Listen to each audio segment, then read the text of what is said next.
தேவ வார்த்தை ஐக்கியத்திற்கு நான் உங்களை வரவேற்கிறேன். நான் ஜெரல் சாண்டியாகோ. நீங்கள் கேட்டுக்கொண்டிருப்பது இயேசுவை அறிந்து கொள்ளுங்கள். இந்த ப்ரோக்ராம் முழுக்க ஆண்டவராக இயேசுவை குறித்த ஒரு ப்ரோக்ராம். இதில் ஆண்டவராக இயேசு யார், அவர் எப்படிப்பட்டவர், அவருடைய போதனைகள் என்ன, அவருடைய கிரியைகள் என்ன, அவர் செய்த அற்புதங்கள் என்ன, அவருடைய வழிமுறை என்ன, அவர் உண்டாக்கின மீட்பு எப்படிப்பட்டது, ஆண்டவராக இயேசுவின் மூலமாக, அவருடைய மீட்பின் மூலமாக, போதனைகளின் மூலமாக இன்று நம்முடைய வாழ்க்கை எப்படி பாதிக்கப்படுகிறது, இன்றும் இயேசு அவருடைய போதனை, அவருடைய வழி, அவருடைய மீட்பு நமக்கு எப்படி பிரயோஜனமாக இருக்கிறது என்பதை குறித்து நாம் பார்க்க போகிறோம். நீங்கள் ஆண்டவராக இயேசுவை அறியாதவர்களாக இருந்தால் இந்த இடத்துல நீங்கள் ஆண்டவராக இயேசுவை குறித்து அறிந்து கொள்வீர்கள், மெய்யான சத்தியத்தை அறிந்து கொள்வீர்கள். பைபிளில் இயேசு எப்படி சித்தரிக்கப்பட்டிருக்கிறாரோ அந்த விதமாகவே நீங்கள் அறிந்து கொள்வீர்கள். இயேசுவை குறித்து நாங்கள் எதையும் கூட்டி சொல்ல போகிறதில்ல, இல்லை குறைச்சி சொல்ல போகிறதில்ல. பைபிளில் என்ன சொல்லியிருக்குதோ அதை எடுத்து உங்களுக்கு போதிக்க போகிறேன். கவனிங்க. அதே மாதிரி ஆண்டவராக இயேசுவை அறிந்த கிறிஸ்தவர்களாக இருந்தால் இந்த இடத்துல இந்த ப்ரோக்ராமை நீங்கள் ஒவ்வொரு வாரமும் கேட்கும்போது அவரை குறித்த விசுவாசத்தில் பலப்படுவீர்கள். ஆண்டவராக இயேசு கிறிஸ்துவை மற்றவர்களுக்கு நீங்கள் அறிவிக்க ஆயத்தம் பண்ணப்படுவீர்கள். ஒரு ட்ரைனிங் உண்டாகும், ஒரு எக்யூப்பிங் உண்டாகும். ஹல்லேலூயா, ஹல்லேலூயா டு ஜீசஸ். அதனால் நீங்கள் விசுவாசியாக இருந்தாலும் சரி, இன்னும் இயேசுவை அறியாதவர்களாக இருந்தாலும் சரி, ஒவ்வொரு வாரமும் ஞாயிற்றுக்கிழமைகளில் சாயங்காலங்களில் இந்த ப்ரோக்ராம்ஸ் கேளுங்க. மிகவும் ஆசீர்வாதமாக இருக்கும். கர்த்தரை அறிந்து கொள்வதற்கு, ஆண்டவராக இயேசு கிறிஸ்துவை அறிந்து ஆசீர்வதிக்கப்படுவதற்கு உங்களுக்கு மிகவும் பிரயோஜனமாக இருக்கும். ஹல்லேலூயா. இந்த ப்ரோக்ராமை, இந்த வீடியோ, இந்த லிங்கை உங்களுக்கு தெரிந்தவர்கள், உங்கள் குடும்பத்தார், உறவினர்கள், உங்களுக்கு தெரிந்த விசுவாசிகள், உங்களுக்கு தெரிந்த மற்ற ஊழியக்காரவங்களுக்கெல்லாம் அனுப்பிச்சி வைங்க, ஷேர் பண்ணுங்கள். அவங்களும் கேட்டு ஆசீர்வதிக்கப்படட்டும். கர்த்தர் உங்களை ஆசீர்வதிப்பார். ஹல்லேலூயா, ஹல்லேலூயா டு ஜீசஸ். சரி, ஜெபிப்போம். பிதாவே, இயேசுவின் நாமத்தினால் வருகிறோம். தாப்பனே, நீர் நல்லவர், உயர்ந்தவர், பெரியவர், சர்வ வல்லவர், வானத்தையும் பூமியும் படைத்த மகா பெரிய தேவன். தாப்பனே, ஆண்டவராக இயேசுவை குறித்து நீர் எங்களுக்கு போதிக்க வேண்டுமா ஜெபிக்கிறோம். உம்முடைய ஞானம், புத்தி, அறிவு, வெளிச்சத்தினால் எங்களை நிரப்ப வேண்டுமா ஜெபிக்கிறோம். தாப்பனே, இயேசுவை குறித்த மாபெரும் வெளிப்பாடை நீர் எங்களுக்கு கொடுக்க வேண்டுமா ஜெபிக்கிறோம். பிதாவே, இயேசு கிறிஸ்துவை குறித்த அறிவிலும் கிருபையிலும் விசுவாசத்திலும் வளர எங்களுக்கு உதவி செய்யுங்க. இயேசு கிறிஸ்துவுக்குள் பலப்பட உதவி செய்யுங்க. பிதாவே, இந்த காலத்திற்கு எங்களுக்கு தேவையான சரியான வார்த்தைகளை கொடுங்க. எங்கள் வாழ்க்கைக்கு தேவையான பதில்களை வெளிப்படுத்துங்க. பிதாவே, நீங்கள் அப்படியே செய்கிறபடியால் ஸ்தோத்திரம். இயேசுவின் நாமத்தினால் பிதாவே, ஆமென். ஹல்லேலூயா, ஹல்லேலூயா டு ஜீசஸ்.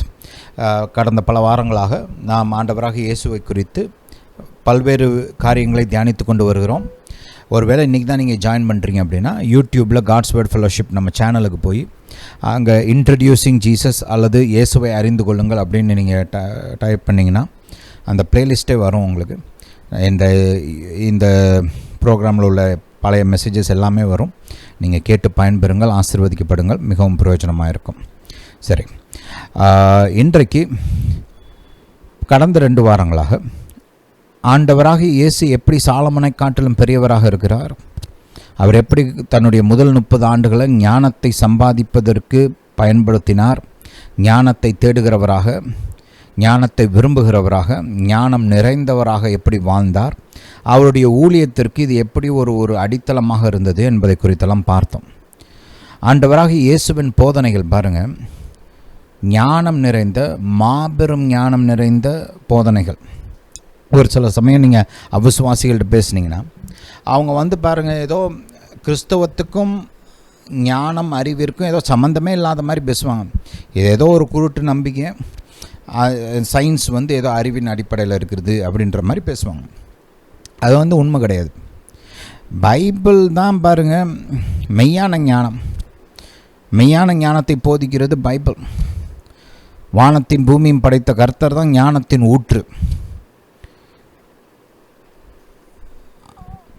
ஆவிக்குரிய ஞானம்னாலும் சரி, தேவ பக்திக்கு அடுத்த ஞானம்னாலும் சரி, வாழ்க்கைக்கு அடுத்த ஞானம்னாலும் சரி, இயற்கையான ஞானம்னாலும் சரி, திறமைக்கு அடுத்த ஞானம்னாலும் சரி, கர்த்தர் தான் மெய்யான ஞானத்திற்கு ஊற்றாக இருக்கிறார், சோர்ஸாக இருக்கிறார். அவர்கிட்ட தான் எல்லா விதமான ஞானமும் புறப்பட்டு வருகிறது. மெய்யான ஞானம் எல்லாமே. அப்போ பாருங்கள், கிறிஸ்துவம் ஏதோ ஒரு குருட்டு நம்பிக்கை கிடையாது. தேவ ஞானத்தினால் உண்டான ஒரு வழிமுறை, ஜீவனை உருவாக்குகிற வழிமுறை, நித்திய ஜீவனை, ஆசீர்வாதத்தை, பாவ மன்னிப்பை, மாபெரும் நன்மைகளை உருவாக்குகிற ஞானம்தான் பைபிள், கிறிஸ்தவ போதனை. அப்போ நம்ம கிறிஸ்தவத்தை நீங்கள் அப்படி தான் பார்க்கணும். சில சமயம் நம்ம அவ்விசுவாசிகள் தாறுமாற பேசுகிறது கொஞ்சம் இடம் கொடுத்துட்டோம்.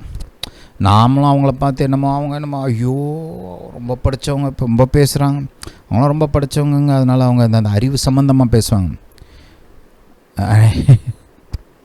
ஆனால் பாருங்கள், பைபிளை பற்றி பேசும்போது பைபிள் அந்த விசுவாசம் இல்லையா, அந்த மாதிரி போயிடுவாங்க. ஆமாம், பைபிளை நீங்கள் விசுவாசிக்கணும் தான். ஆனால் இந்த பைபிள் ஞானம், மெய்யான ஞானம். இந்த பைபிளை கொடுத்த தேவன் வானத்தையும் பூமியும் தன்னுடைய மகா பெரிய ஞானத்தினால உருவாக்கின தேவன். அந்த மாபெரும் ஞானியோட வார்த்தைகள் தான் இந்த Bible. This Bible is loaded with wisdom, pregnant with wisdom. ஒரு பெண் எப்படி பிள்ளையினால் கர்ப்பம் தரித்து அப்படி டெலிவரிக்கு வரப்போ ரெடியாக இருக்கிற பாருங்க, உள்ள ஒரு பெரிய பிள்ளையாக இருக்குது. அந்த பிள்ளை வளர்ந்த ஆளாகி என்னென்னமோலாம் செய்யும் இல்லையா? ஹல்லேலூயா.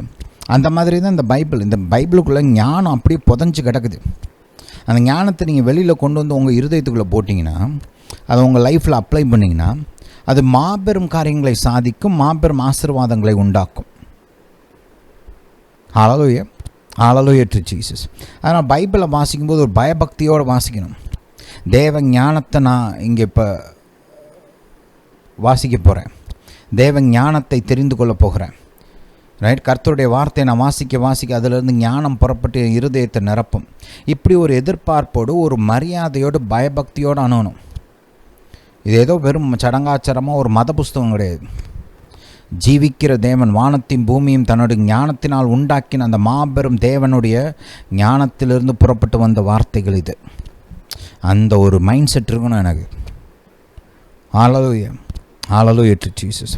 சரி, ஒரு சில வசனங்களை வாசிச்சுட்டு, டெக்ஸ்ட் வாசிச்சுட்டு, அடுத்து நம்ம இன்றைக்கி ஆண்டவராக இயேசுவை இருதயத்தில் வைத்திருக்கிற ஒரு குறிப்பிட்ட காரியத்தை நாம் தியானிக்க போகிறோம். சரி, முதலாவதாக வாசிப்போம். மத்தேயு 12:42. தென் தேசத்து ராஜஸ்திரி பூமியின் எல்லைகளிலிருந்து சாலமோனுடைய ஞானத்தை கேட்க வந்தாள். போன வாரம் இதை குறிச்செல்லாம் பார்த்தோம் இல்லையா?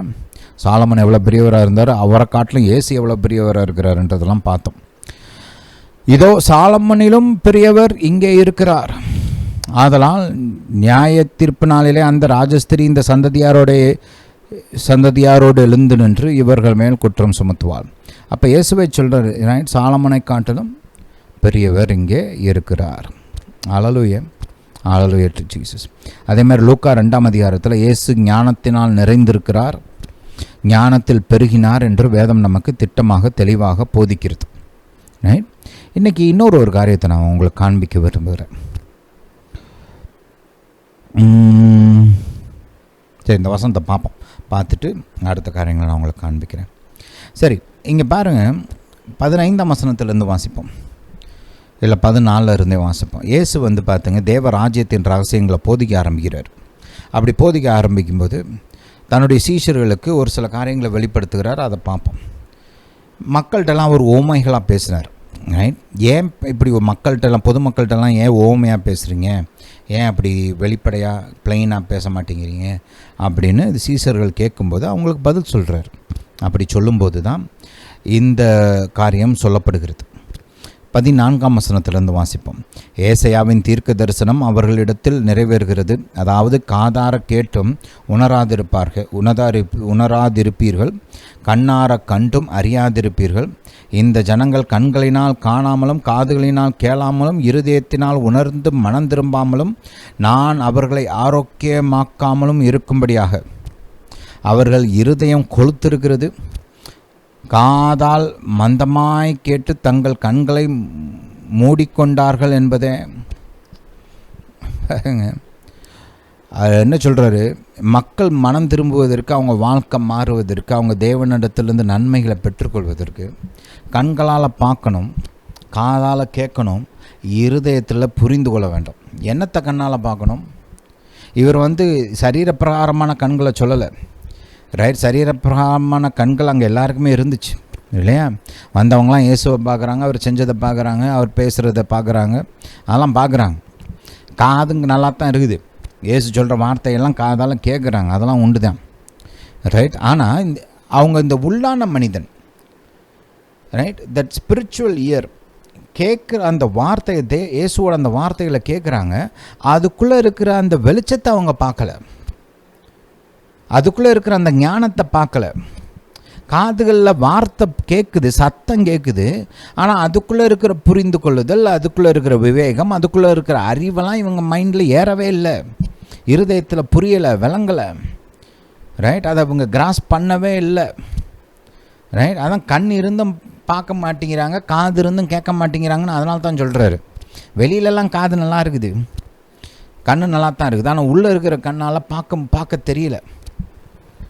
அதனால தான் பவுல் அப்போஸ்தலன் ஜெபிக்கும்போது கண்கள் பிரகாசமடையட்டும் அப்படின்னு ஜெபிக்கிறார் இல்லையா எபேசியரில், ரைட்? ஏன்? அந்த உள்ளான மனிதனுடைய கண்கள், அந்த ஆவிக்குரிய கண்கள் திறக்கப்பட்டு சத்தியத்தை நீங்கள் பார்க்க ஆரம்பிக்கும்போது, சத்தியத்தை புரிந்து கொள்ள ஆரம்பிக்கும்போது, தேவ வெளிச்சத்தையும் ஞானத்தையும் கிராஸ் பண்ணும்போது, ரைட், அப்போ தான் பாருங்கள் அந்த நன்மைகள் ஆசீர்வாதங்களை கையில் எடுக்கக்கூடிய திராணியும் பலனும் விசுவாசமும் நம்மளுக்கு உண்டாகிறது.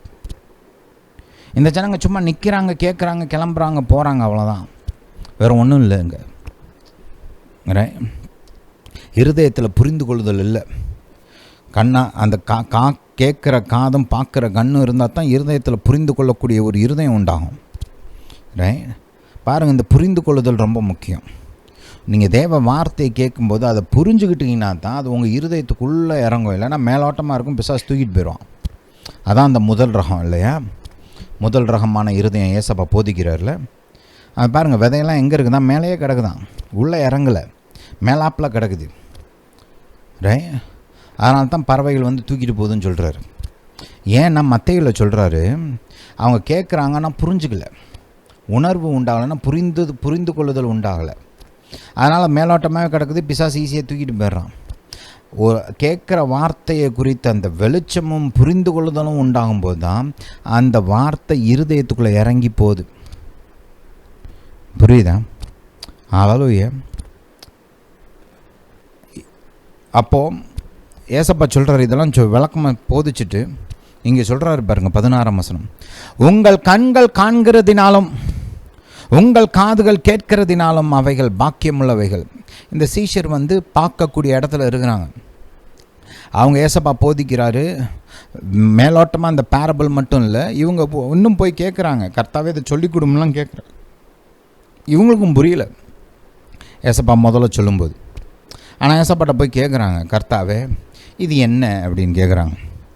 அப்போ ஏசப்பா அதை அவங்களுக்கு விளக்கமாக எடுத்து போதிக்கிறார். ஹல்லேலூயா. புரிந்து கொள்ளக்கூடிய விதத்தில் அவங்களுக்கு விளக்கமாக சொல்கிறார். அப்படி சொன்னதுக்கப்புறம் தான் புரிந்து கொள்ளுதல் உண்டாகுது, அவங்களுக்கு பார்க்கக்கூடிய கண்கள் உண்டாகுது, கேட்கக்கூடிய காதுகள் உண்டாகுது. ஹல்லேலூயா. அப்படி சொல்லிட்டு தான் ஏசப்பா சொல்கிறாரு, அநேக தீர்க்கதரிசிகளும் நீதிமான்களும், நீங்கள் லூக்காவில் படித்து பார்த்தீங்கன்னா அங்கே ராஜாக்களும்னு போட்டிருக்கோம். அப்போ 3 ரகமான ஆட்களை குறித்து ஏசப்பா சொல்கிறாரு, அநேக தீர்க்கதரிசிகளும் ராஜாக்களும் நீதிமான்களும் நீங்கள் காண்கிறவைகளை காணவும் நீங்கள் கேட்கிறவர்களை கேட்கவும் விரும்பியும் காணாமலும் கேளாமலும் போனார்கள் என்று மெய்யாகவே உங்களுக்கு சொல்லுகிறேன். பாருங்கள், புதிய ஏற்பாட்டில் ஆண்டவராக இயேசு மாபெரும் வெளிப்பாடுகளை கொண்டு வருகிறார், ரைட்? பழைய ஏற்பாட்டு தீர்க்கதரிசிகள், பழைய ஏற்பாட்டில் இருந்த நீதிமான்கள், கர்த்தரை சேவித்தவர்கள், பழைய ஏற்பாட்டில் இருந்த ராஜாக்கள், தாவீது மாதிரி, சாலமன் மாதிரி ஆட்கள்லாம் அவங்க ஏசப்பா போதிக்கிற இந்த காரியங்களை கேட்க விரும்பினாங்களாம், இதை குறித்த வெளிப்பாடை பெற்றுக்கொள்ள விரும்பினாங்களாம். இந்த காரியங்களெல்லாம் அவங்க வாழ்க்கையில் இருக்கணும் அப்படின்னு விரும்புகிறாங்க. ஆனால் அவங்களுக்கு அதெல்லாம் கிடைக்கல, ரைட்? அவங்களால பார்க்கவும் முடியல, கேட்கவும் முடியல. ஏன்னா அது அந்த காலத்துக்குரிய ஆசீர்வாதங்கள் அல்ல.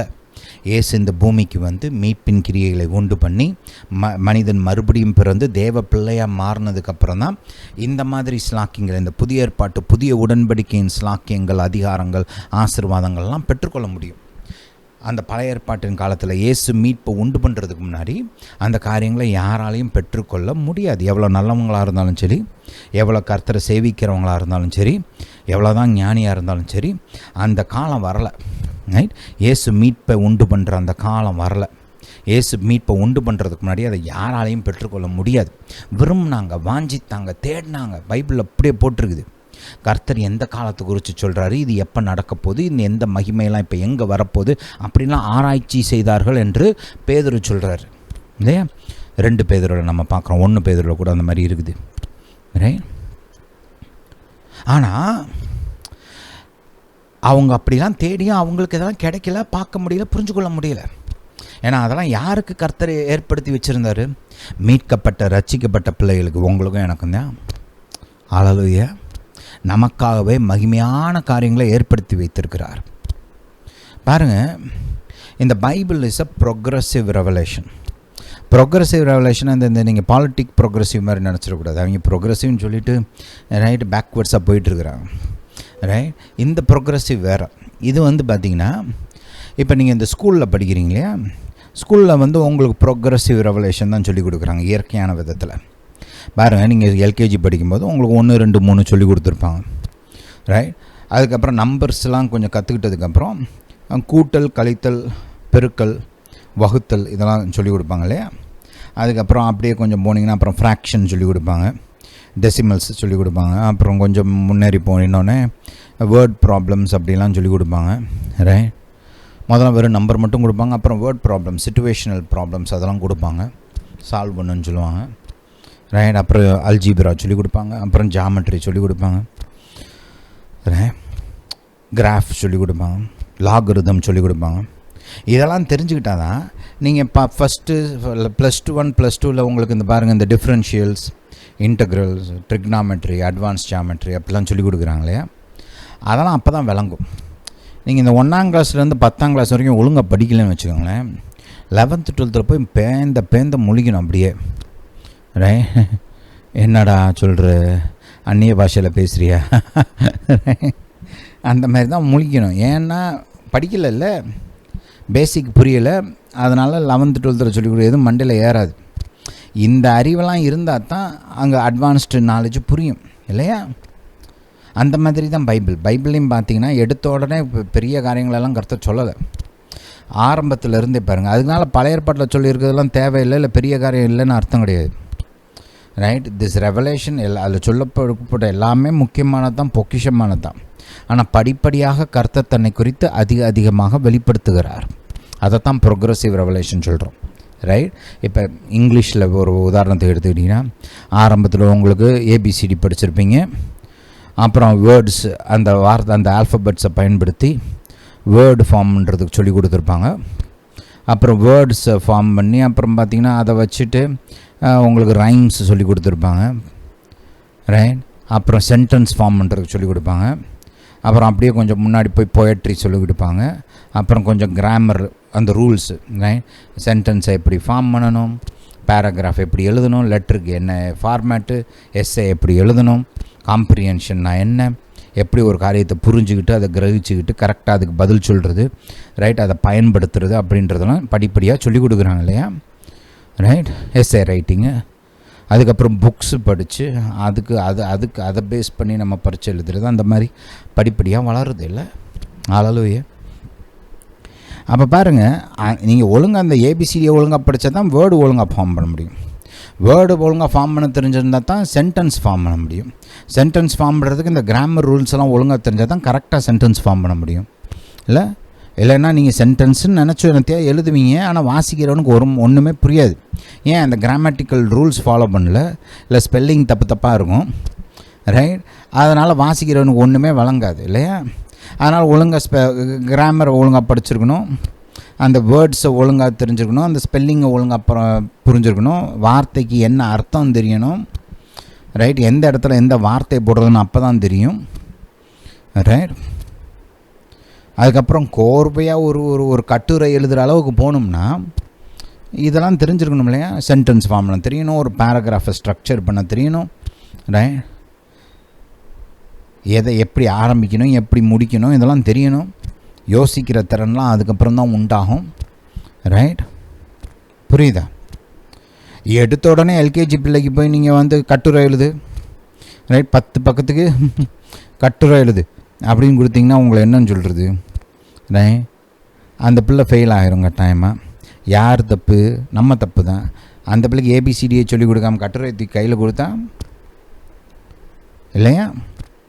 அந்த மாதிரி தான் இயேசுடைய போதனைகள் வந்து it's not a independent teaching. இயேசுடைய போதனைகள்லாம் ஞாபகம் வச்சுக்கோங்க நல்லா, ரைட். அதை வந்து ஒரு இண்டிபெண்ட், ரைட், ஸ்டாண்டலோன் டீச்சிங்காக நம்ம படிக்கக்கூடாது என்றைக்குமே இயேசுடைய போதனைகளை. இயேசுடைய போதனைகள் வந்து ஒரு தனியான புதுசாக உருவாக்கப்பட்ட பழைய ஏற்பாட்டுக்கு சம்மந்தம் இல்லாமல் தனித்துவமாக அதுக்குன்னு புதுசாக என்ன விதையிலிருந்து முளைச்ச புது செடியெலாம் கிடையாது அது, ரைட். அது வந்து பார்த்திங்கன்னா பழைய ஏற்பாட்டின் அடிப்படையில் தான் புதிய ஏற்பாடும் போதிக்கப்படுகிறது.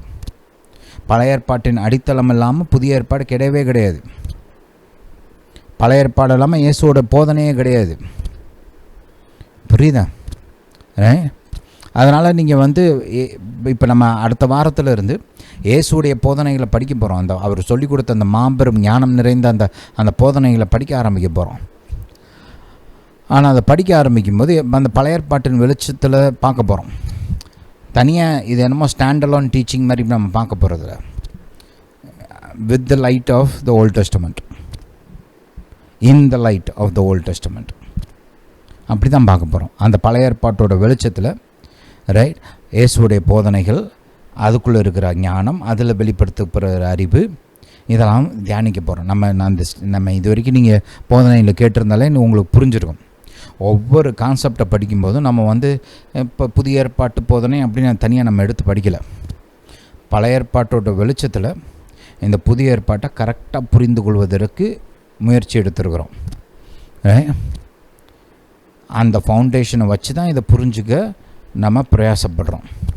தனியாக எடுத்து படிக்கலை நம்ம எதையுமே. இது வரைக்கும் ஒரு மெசேஜ் கூட அப்படி நம்ம பார்க்கல இல்லையா? பைபிளை நீங்கள் அப்படி தான் வாசிக்கணும். பாருங்கள், திடீர்னு 10ஆம் கிளாஸில் இருக்கிற சப்ஜெக்டை 9ஆம் கிளாஸ் வரைக்கும் நான் படித்த அந்த மேக்ஸில் கொடுக்கப்பட்ட போதனைகளை கற்றுக்கொண்ட தியரம்ஸ், பிரின்சிபிள், ஃபார்முலா, அந்த மெத்தடு, ரைட், அங்கே நான் கற்றுக்கொண்ட மேக்ஸை குறித்து கற்றுக்கொண்ட அந்த அறிவு எல்லாத்தையும் நிராகரிக்கிறேன். புதுசாக இப்போ 10ஆம் கிளாஸ் இருக்கிறத அதை விட்டுட்டு இண்டிபெண்ட்டாக நான் வந்து படிக்க போகிறேன் அப்படின்னு யாருமே முயற்சி பண்ண மாட்டோம். ஏன் முடியாது? நாட் பாசிபிள் இல்லையா? அது இருந்தால் தான் இது மேலான வெளிப்பாடு, ரைட். நீங்கள் 10ஆம் கிளாஸில் படிக்கிறது இட்ஸ் மச் பெட்டர்னா higher level of studies then what you studied in 8th standard or 2nd standard or 5th standard இல்லை. ஆனால் அது இல்லாமல் இதை உங்களால் புரிஞ்சிக்க முடியாது. பாருங்கள், ஒரு காரியத்தை நான் உங்களை காண்பிக்க விரும்புகிறேன். மோசே வந்து பார்த்திங்கன்னா அவர் வந்து அவருக்கும் ஏசப்பாக்கும் ஒரு சில ஒற்றுமைகள் இருக்குது. பழைய ஏற்பாட்டில் நீங்கள் ஆதியாகமம்லாம் பார்த்தீங்கன்னா ஒரு இண்டிவிஜுவல் ஆரம்பத்தில் ஒரு தனி நபர் எப்படி கர்த்தரோடு நடந்தார், கர்த்தரை குறித்து எப்படி அறிந்து கொண்டார், அது மூலமாக அவர் வாழ்க்கை எப்படி ஆசீர்வதிக்கப்பட்டது அப்படின்லாம் நீங்கள் பார்க்கலாம். ஆனால் ஒரு ப்ராப்பர் சிஸ்டம் ஆஃப் நாலேஜ் வந்து கர்த்தரை குறித்த அந்த ஒரு சிஸ்டமேட்டிக் நாலேஜ்ன்றது இல்லாமல் இருந்துச்சு, ரைட். ஒரு மனுஷன் கர்த்தரை தேடி அவரை குறித்து அறிந்து கொண்டு இருப்பார். அவர் வாழ்கிற காலங்களில் அவரை சுற்றி இருக்கிறவங்க கொஞ்சம் கற்றுக்குவாங்க, ரைட். அந்த மாதிரிலாம் இருந்துச்சு. அப்புறம் அவர் இறந்து போவார். அதுக்கப்புறம் அவ்வளோதான், ரைட். சுற்றி முற்றி இருக்கிறவங்களாம் அந்த அளவுக்கு அதுக்கப்புறம் அதோடைய தாக்கம் அவர் பெற்றுக்கொண்ட அந்த அறிவுடைய தாக்கம் வந்து அப்படியே மங்கி போய் அப்புறம் ஒன்றும் இல்லாமல் போயிடுது. இதெல்லாம் நீங்கள் பார்க்கலாம்.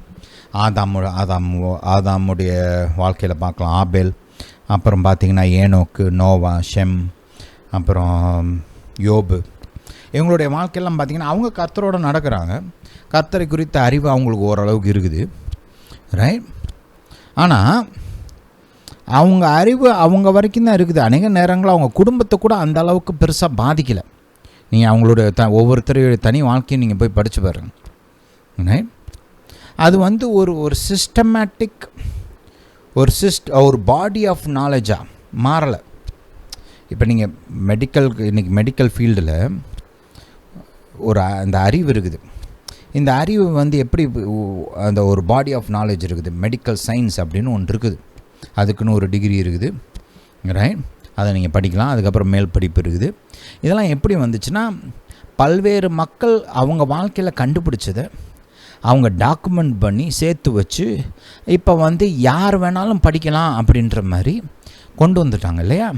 இப்போ அந்த அறிவை வந்து எல்லாத்தையும் சேர்த்து ஒரு டிகிரி, அந்த கோர்ஸ், அந்த கரிக்குலத்துக்குள்ளே கொண்டு வந்துடுறாங்க, ரைட்? அதை தவிர்த்து இந்த காரியங்களை குறித்து புஸ்தகங்களெல்லாம் எழுதி வச்சுருக்கிறாங்க. யார் வேணாலும் வாங்கலாம், யார் வேணாலும் படிக்கலாம், யார் வேணாலும் அந்த திறனை பெற்றுக்கொள்ளலாம். அந்த மாதிரி எல்லாருக்கும் அவைலபிளாக அதை மாற்றிட்டாங்க இல்லையா, ரைட்? ஒரு காலத்தில் பார்த்திங்கன்னா எல்லாருக்கும்லாம் தெரியாது. ஒரு வைத்தியர் இருப்பார், அவர் யார்கிட்டையாவது கற்றுக்கிட்டு இருந்திருப்பார். அப்புறம் அவருக்கு புதுசாக ஒன்று ஆட் பண்ணியிருப்பார். அவருடைய சீஷர்களுக்கு மட்டும்தான் அது தெரியும், மற்றவங்களுக்குலாம் அது தெரியாது. அந்த மாதிரி இல்லாமல் இப்போ வந்து யாராலும் கற்றுக்கொள்ளலான்ற மாதிரி எல்லாருக்கும் அந்த அறிவை ஓப்பன் பண்ணி வச்சுட்டாங்க, ரைட்? இந்த கர்த்தரை குறித்த அறிவெல்லாம் பாருங்கள், ஆரம்பத்தில் அந்த மாதிரிலாம் இல்லை, ரைட்? ஒரு தனிநபர் வந்து கர்த்தர் கூட வாழ்வார், கர்த்தரை கொஞ்சம் அறிந்து கொள்வார், அப்புறம் அவர் கூட நடப்பார், அதுக்கப்புறம் அவரோட போச்சு, அவ்வளோதான்.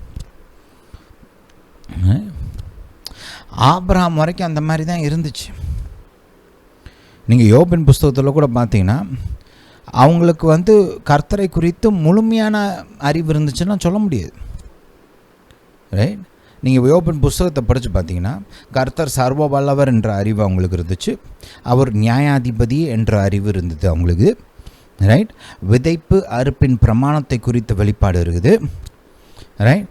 கீழ்ப்படிதலுக்கு ஆசீர்வாதம் உண்டாகும், கீழ்ப்படியாமல் இருந்தால் வாழ்க்கையில் பிரச்சனைகள் உண்டாகும் அப்படின்ற அறிவு அவங்களுக்கு இருக்குது. என்டையர் புக்கில் சொல்லப்பட்ட அந்த கருத்துக்கள்லாம் இந்த டாப்பிக்கில் நீங்கள் போட்டுடலாம், கேட்டகரைஸ் பண்ணிடலாம், ரைட்? இந்த வசனம் இந்த டாபிக் அடியில் வருது, நீங்கள் எழுதிடலாம். ஆக்சுவலாக பேசிக்காக இவ்வளோ தான் இருக்குது அந்த யோபின் புஸ்தகத்தில், ரைட்? பிசாசை குறித்து அங்கே எழுதப்பட்டிருந்தாலும் அங்கே அப்போ இருந்த அந்த மனிதர்களுக்கு வந்து பிசாசை குறித்தும் அவனுடைய செயல்பாட்டை குறித்தும் அவன் எப்படி மனுக்குலத்துக்கு சத்துருவாக இருக்கிறான், எப்படி செயல்படுறான்ற அறிவெல்லாம் அவங்களுக்கு அப்போ இல்லை. டெஃபினட்டாக அவங்களுக்கு வந்து அவனை எதிர்த்து நிற்கக்கூடிய அதிகாரம் அவங்களுக்கு கிடையாது. ஏன்னா ஆதாமுடைய பாவத்தின் மூலமாக மனுஷன் விழுந்துட்டதுனால அந்த அதிகாரமும் இல்லாமல் இருக்கிறத நீங்கள் பார்க்க முடியுது கண்ணால் அங்கே, ரைட்? புரியுதா? அப்படிப்பட்ட ஒரு நிலைமையில தான் இருக்கிறாங்க யோபின் காலத்தில் வாழ்ந்தவங்கெல்லாம். அநேக காரியங்களை குறித்து அவங்களுக்கு வெளிப்பாடெல்லாம் இல்லை. அதுக்கப்புறம் ஆபிரகாம் வர்றார்.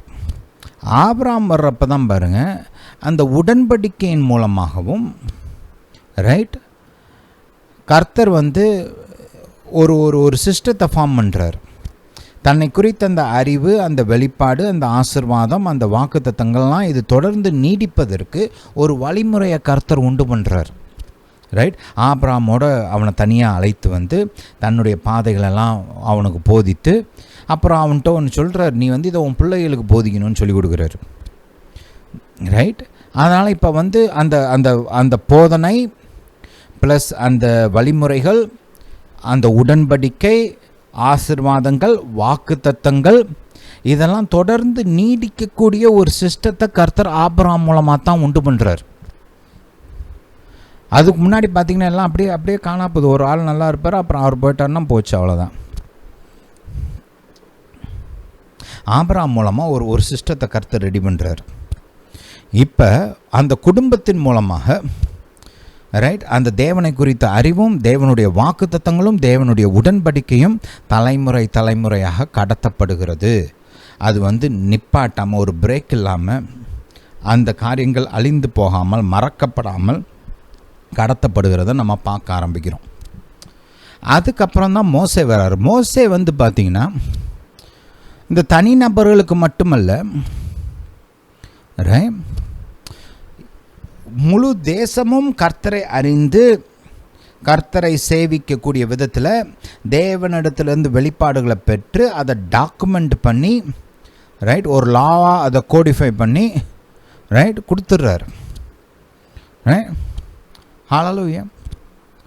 இப்போ வந்து யாருனாலும் அந்த டோராவை வாசிக்கலாம், அந்த முதல் 5 புஸ்தகங்களை வாசிக்கலாம்.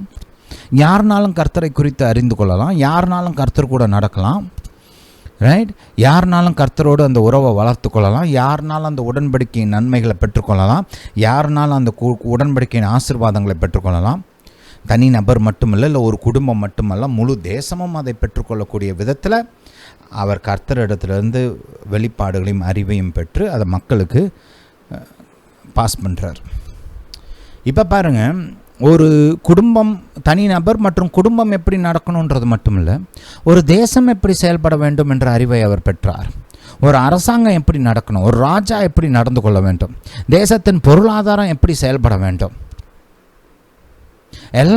எல்லாத்துக்கும் அந்த புஸ்தகத்தில் வந்து போதனைகள் இருக்குது. அதே மாதிரி இந்த ஸ்பிரிச்சுவலாக கர்த்தரை எப்படி அணுகுவது, பாவ மன்னிப்பை எப்படி பெற்றுக்கொள்வது, ரைட், ஆசீர்வாதங்களை எப்படி பெற்றுக்கொள்வது, கர்த்தருக்கு எப்படி பலி செலுத்துவது, கர்த்தரை எப்படி ஆராதிப்பது, கர்த்தருக்கு பிரியமாக எப்படி நடந்துக்குவது, இதெல்லாம் எல்லாருக்கும் தெளிவாக தெரியக்கூடிய விதத்தில் அப்படி அதை ஒரு கர்த்தருடைய அந்த கர்த்தரை குறித்த அந்த அறிவை டாக்குமெண்ட் பண்ணி கோடிஃபை பண்ணி அதை எல்லாருக்கும் பெற்றுக்கொள்ளக்கூடிய விதத்தில் மோசே தான் கொண்டு வந்தார்.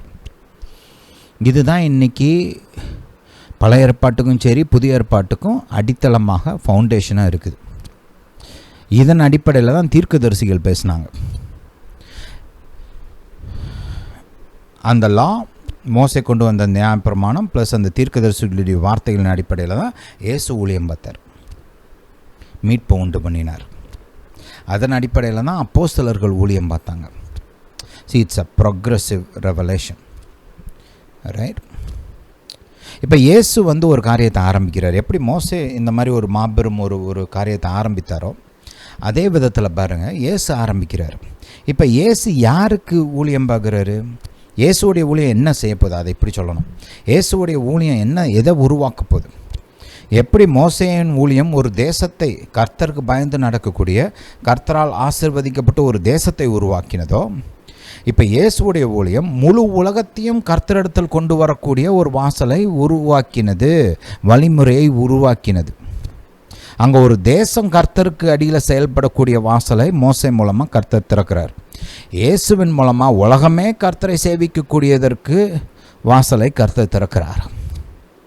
இயேசுடைய ஊழியம் பார்த்திங்கன்னா மறுபடி இயேசுடைய மீட்பு, இயேசுடைய போதனை ப்ளஸ் அவர் உண்டு பண்ணின மீட்பு வந்து தேவனுடைய பிள்ளைகளை எப்படி வழிநடத்துவது என்பதை வெளிப்படுத்துகிறது. தேவனுடைய பிள்ளைகள் எப்படி இந்த பூமியில் நடந்து கொள்ள வேண்டும்.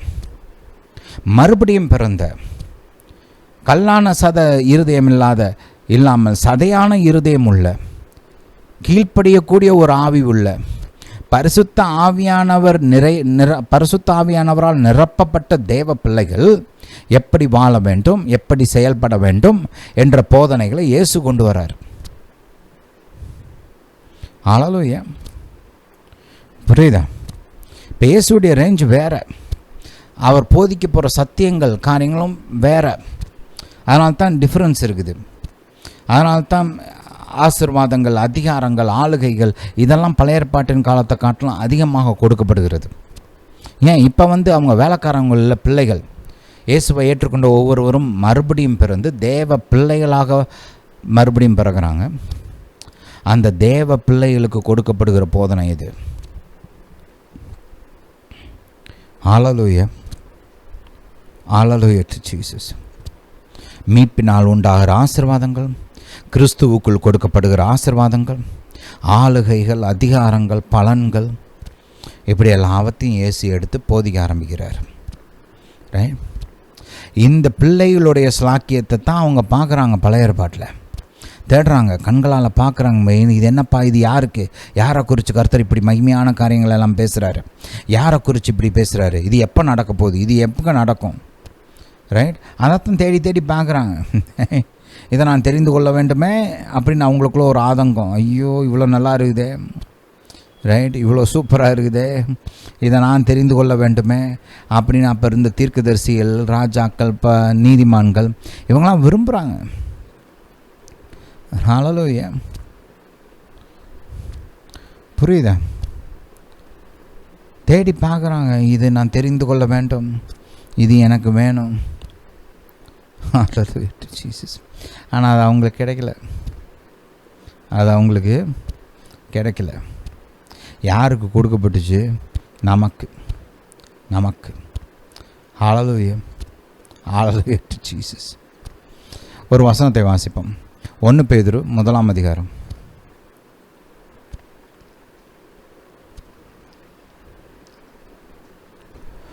10 வசனத்திலிருந்து வாசிப்போம். உங்களுக்கு உண்டான கிருபையை குறித்து தீர்க்க தரிசனம் சொன்ன தீர்க்கதரிசிகள் இந்த ரட்சிப்பை குறித்து கருத்தாய் ஆராய்ந்து பரிசோதனை பண்ணார்கள். இந்த காரியங்கள் நமக்கு கிடைக்கப்போகிற இந்த ஸ்லாக்கியங்களை குறித்து அவங்க தான் தீர்க்க தரிசனம் சொன்னாங்க. கர்த்தருடைய ஆவி மூலமாக பேசுகிறாங்க. ஆனால் என்ன இது, எப்படி இது, யாருக்கு இது, எப்போ நடக்க போதோ அது அவங்களுக்கு தெரியல. கர்த்தர் அவங்கள ஒரு கருவியாக பயன்படுத்தி அவங்க மூலமாக இந்த வார்த்தைகளை பேசுகிறார், ரைட்? ஆனால் இதோடைய அர்த்தம் அவங்களுக்கு விளங்கலை. எப்போ நடக்க போகுது, எப்படி நடக்க போகுது, எந்த விதத்தில் நடக்க போகுது, இதெல்லாம் அவங்களுக்கு தெரியல. பாருங்கள் 11 பாருங்கள். தங்களில் உள்ள கிறிஸ்துவின் ஆவியானவர் கிறிஸ்துவுக்கு உண்டாகும் பாடுகளையும் அவைகளுக்கு பின்வரும் மகிமையும் சொல்லுங்கள், அவைகளுக்கு பின்வரும் மகிமைகளையும் முன்னறிவித்த போது இன்ன காலத்தை குறித்தார் என்பதை, அந்த காலத்தின் சுவிசேஷம் இன்னதென்பதையும் ஆராய்ந்தார்கள். ரைட்? தங்கள் நிமித்தம் அல்ல, நமது நிமித்தமே இவைகளை தெரிவித்தார்கள் என்று அவர்களுக்கு வெளியாக்கப்பட்டது. இப்போ கர்த்தர் சொல்கிறார், இது உனக்கு இல்லைப்பா, ஒரு சந்ததி வரப்போகுது, மீட்கப்பட்ட ஒரு சந்ததி வரப்போகுது, தேவ பிள்ளைகள் ஆகிய சந்ததி வரப்போகுது, இது அவங்களுக்கு அப்படின்னு கர்த்தர் அவங்களுக்கு சொல்லி கொடுக்குறாரு. ஹல்லேலூயா. பரலோகத்திலிருந்து அனுப்பப்பட்ட பரிசுத்த ஆவியினாலே உங்களுக்கு சுவிசேஷத்தை பிரசங்கித்தவர்களை கொண்டு இவைகள் இப்பொழுது உங்களுக்கு அறிவிக்கப்பட்டு வருகிறது. இதை உற்று பார்க்க தேவதூதரும் ஆசையாக இருக்கிறார்கள். இது எவ்வளோ பெரிய காரியம்னா, கர்த்தர் இதை தேவதூதர்கள் கூட சொல்லலை, மறைச்சி வச்சிருக்கிறார். இந்த காரியங்கள் என்ன, எப்படி செயல்படுதுன்னு தேவதூதர்கள் கூட கற்றுக்கொள்ள ஆசையாக இருக்கிறாங்க. இன்ஃபேக்ட் எபேசியரில் பவுல புஸ்தகம் இப்படி சொல்கிறார், சபையின் மூலமாக இந்த காரியங்களை குறித்த ஞானத்தை கர்த்தர் தேவதூதர்களுக்கு சொல்லிக் கொடுக்குறாராம். சபையின் மூலமாக தான் இந்த ஞானம் கட்டவிழ்க்கப்படுகிறது. ஹல்லேலூயா. பரிசுத்த ஆவியானவர் அதை நமக்கு சொல்கிறார். இப்போ நம்ம அதை பேசுகிறோம், அறிவிக்கிறோம், போதிக்கிறோம். இதன் மூலமாகத்தான் தேவதூதர்கள் கூட இதை குறித்த ஞானத்தை பெற்றுக்கொள்கிறார்கள். புரியுதா? ஹல்லேலூயா, ஹல்லேலூயா டு ஜீசஸ். இப்படி பாருங்கள், கர்த்தர் நமக்கு மகிமையான காரியங்களை போதிக்கிறார். அதனால் நீங்கள் இயேசுடைய போதனைகளை வாசிக்கும்போது, நான் மகிமையான காரியங்களை கேட்குறேன், மகிமையான காரியங்களை கற்றுக்கொள்ள போகிறேன் அப்படின்ற அந்த ஒரு ஞானத்தோடு, எதிர்பார்ப்போடு, ஒரு பயபக்தியோடு வாசிங்க. கர்த்தர் நம்மோடு கூட அநேக காரியங்களை பேச போகிறார். அடுத்த வாரத்திலேருந்து இயேசுடைய போதனைகள் இவைகளை குறித்து நம்ம பார்க்க போகிறோம். போதனைகள் மற்றும் கிரியைகளை தியானிக்க ஆரம்பிக்க போகிறோம். ஹல்லேலூயா. சரி, இயேசுவை இன்னும் கர்த்தராக ஏற்றுக்கொள்ளாத உங்களில் இருக்கிற மக்களுக்காக ஜெபிக்க விரும்புகிறேன். கவனிங்க, நீங்கள் வாழ்க்கையில் எடுக்க போகிற ஒரு மாபெரும் முடிவு, இருக்கிறதுலே முக்கியமான முடிவு இதுதான். உங்கள் நித்தியத்தையும் சரி, இந்த பூமியில் இருக்க வாழ்க்கையும் மகிமையான விதத்தில் மாற்றி அமைக்கக்கூடிய ஒரு முடிவு. நீங்கள் இயேசுவை ஏற்றுக்கொள்ளும்போது உங்களுடைய நித்திய எதிர்காலம் ரைட் நிர்ணயிக்கப்படுகிறது. ப்ளஸ் இந்த வாழ்க்கையிலையும் உங்களுக்கு ஆசீர்வாதங்கள், எதிர்காலம், வாழ்க்கைக்கு ஒரு அர்த்தம், உங்கள் வாழ்க்கையோட தாக்கம், இது எல்லாமே தீர்மானிக்கப்படுகிறது. இவ்வளோ முக்கியமான ஒரு காரியத்தை தள்ளிலாம் போடக்கூடாது.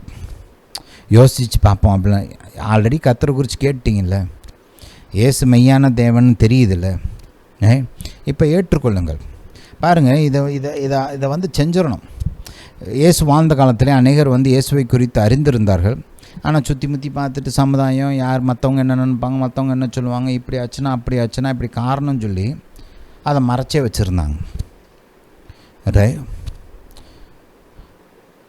நீங்கள் வந்து அதெல்லாம் பார்க்காதீங்க. இயேசுவை பாருங்கள், தைரியமாக இயேசுவை ஏற்றுக்கொள்ளுங்க. அப்படி ஏற்றுக்கொள்ளும்போது அவர் உங்கள் வாழ்க்கைக்குள்ளே வந்து உங்களை பார்த்துக்குவார், உங்களுக்கு தேவையானதை செய்வார். ஹல்லேலூயா, ஹல்லேலூயா டு ஜீசஸ். ஜெபிப்போமா. இந்த ஜெபத்தை இருதயத்திலிருந்து செய்யணும். இதை ஃபோர்ஸ் பண்ணிலாம் யாரும் செய்ய வைக்கலாம் முடியாது. கர்த்தர் அந்த மாதிரி ஜெபங்களை ஏற்றுக்கொள்ள மாட்டார். உங்கள் இருதயத்தில் நம்பி விரும்பி செய்யணும். அப்போ தான் இது உங்களுக்கு ஒர்க் ஆகும். ஹல்லேலூயா, ஹல்லேலூயா டு ஜீசஸ். ஜெபிப்போமா. பிதாவே, இயேசுவின் நாமத்தினால் வருகிறேன். தாப்பனே, வானத்தையும் பூமியும் படைத்தவர் நீர், சர்வ வல்லவர் நீர், உன்னத தேவன் நீர். தாப்பனை, நீர் சொல்ல ஆகும், நீர் கட்டளையிட நிற்கும். என்னை உருவாக்கின தேவன் நீர், என்னை மீட்டெடுத்த தேவன் நீர். பிதாவே, என்னை இவ்வளவா என்மேல் அன்பு கூர்ந்த ஆண்டவராக இயேசுவை இந்த பூமிக்கு அனுப்பினீரே, உமக்கு ஸ்தோத்திரம். நான் அழியாதபடிக்கு, கெட்டு போகாதபடிக்கு, நான் நித்திய ஜீவனை பெற்றுக்கொள்வதற்கு ஆண்டவராக இயேசுவை அனுப்பினீரே, உமக்கு ஸ்தோத்திரம். ஆண்டவராக இயேசு ஜீவிக்கிற தேவனாகிய உம்முடைய குமாரன் என்பதை விசுவாசிக்கிறேன். இயேசு மெய்யான வாக்கு பண்ணப்பட்ட மெசியா என்பதை விசுவாசிக்கிறேன். என்னுடைய பாவத்துக்காக இயேசு சிலுவையில் மரித்தார், அடக்கம் பண்ணப்பட்டார், 3ஆம் நாள் உயிரோடு கூட எழுந்தார் என்பதை நான் விசுவாசிக்கிறேன். இயேசுவுடைய இரத்தம் என்னுடைய பாவங்களை போக்கும் என்பதை நான் விசுவாசிக்கிறேன். இயேசுவுடைய இரத்தத்தின் மூலமாக எனக்கு பாவ மன்னிப்பு உண்டு என்பதை நான் விசுவாசிக்கிறேன். இப்பொழுது நான் ஆண்டவராகி இயேசுவை என்னுடைய கர்த்தராக, என்னுடைய இரட்சகராக ஏற்றுக்கொள்கிறேன். இப்பொழுது அவரை நான் அறிக்கை செய்கிறேன். இயேசுவே என்னுடைய கர்த்தர், இயேசுவே என்னுடைய இரட்சகர். ஹல்லேலூயா டு ஜீசஸ். பிதாவே, உம்முடைய வார்த்தையின்படி நான் இப்பொழுது ரட்சிக்கப்பட்டு இருக்கிறேன். நான் இப்பொழுது உம்முடைய பிள்ளையாக மாற்றப்பட்டு இருக்கிறேன். தாப்பனே, உம்முடைய பிள்ளையாக நீர் என்னை மாற்றினபடியால் ஸ்தோத்திரம். பிதாவே, உம்முடைய குடும்பத்தில் என்னை ஏற்றுக்கொண்டபடியால் ஸ்தோத்திரம். பிதாவே, உம்மை துதிக்கிறேன், உமக்கு நன்றி செலுத்துகிறேன். இப்பொழுதும் தாப்பனே, நீர் இனி என்னை வழி நடத்த வேண்டுமா ஜெபிக்கிறேன். உம்முடைய வார்த்தைகளை, உம்முடைய பாதைகளை எனக்கு போதிக்க வேண்டுமா ஜெபிக்கிறேன். பிதாவே, நல்ல பைபிளை போதிக்கிற ஒரு நல்ல சபைக்கு என்னை நீர் வழி நடத்த வேண்டுமா ஜெபிக்கிறேன். பிதாவே, நீர் அப்படியே செய்கிறபடியால் ஸ்தோத்திரம்.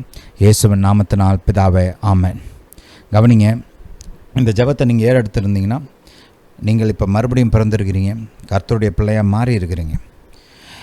இனி ஒவ்வொரு நாளும் பைபிள் வாசிங்க. ஹல்லேலூயா. டெய்லி பைபிளை வாசிங்க. பழைய ஏற்பாட்டையும் வாசிக்கணும், புதிய ஏற்பாட்டையும் வாசிக்கணும். பைபிளை வாசிக்காமல் கிறிஸ்துவ வாழ்க்கை வாழ முடியாது. அதனால் கட்டாயமாக அனுதினமும் பைபிளை வாசிக்கணும். ரைட்? ஜெபத்தோடு வாசிங்க. கர்த்தாவே, எனக்கு இதை சொல்லிக் கொடுங்கன்னு கேட்டுட்டு வாசிங்க. கர்த்தர் சொல்லிக் கொடுப்பார். ஹல்லேலூயா. ஒவ்வொரு நாளும் பரலோக தேவனிடத்தில், பிதாவிடத்தில் இயேசுவின் நாமத்தினால ஜெபம் பண்ணுங்க. பரலோக பிதாவே, இயேசுவின் நாமத்தினால் வருகிறேன் அப்படின்னு சொல்லிட்டு ஜெபிங்க. ரைட்? உங்கள் குடும்பத்தை குறித்து பேசுங்க, உங்கள் வாழ்க்கையை குறித்து பேசுங்க, உங்கள் திட்டங்கள், உங்களுடைய எதிர்பார்ப்புகள், நம்பிக்கைகள், ஆசைகள், இதை குறித்தெல்லாம் பேசுங்க. குடும்பத்தை குறித்து பேசுங்க, கணவன் மனைவியை குறித்து பேசுங்க, பிள்ளைகளை குறித்து பேசுங்க, தொழில் பார்க்குற வேலை இது குறித்தெல்லாம் பேசுங்க, படிப்பு குறித்து பேசுங்க, உங்கள் பிரச்சனைகளை குறித்து பேசுங்க. நீங்கள் செய்ய வேண்டிய காரியங்களுக்கு உதவி கேளுங்க, ஞானம் கேளுங்க, வாழ்க்கை வாழ்வதற்கான ஞானம் கேளுங்க. கர்த்தர் உங்கள் வாழ்வின் ஒவ்வொரு பகுதியிலும் ஆர்வம் உள்ளவராக இருக்கிறாரு. நீங்கள் அவரை இன்வைட் பண்ணுங்கள், அவர்கிட்ட கேளுங்க, அவர் உங்களுக்கு நிச்சயமாக உதவி பண்ணுவார். ரைட்? ஒவ்வொரு வாரமும் பாருங்கள், நம்ம இந்த மெசேஜ் இயேசுவை அறிந்து கொள்ளுங்கள் என்ற மெசேஜ் சண்டே ஈவினிங் பப்ளிஷ் பண்ணுறோம். கேட்டு ஒவ்வொரு வாரமும் கேளுங்க. அது மட்டுமல்ல, வாரம் முழுவதும் கர்த்தருடைய வார்த்தையை பல விதங்களில் உங்களுக்கு போதிக்கிறோம். Right? YouTube channel, Facebook, Instagram எல்லாத்துலேயுமே இருக்குது. கேட்டு பயன்பெறுங்கள், ஆசீர்வதிக்கப்படுங்கள். உங்களுடைய கிறிஸ்தவ வாழ்க்கை நிச்சயமாக பலப்படும், கட்டாயமாக பலப்படும். ஹல்லேலூயா, ஹல்லேலூயா டு ஜீசஸ்.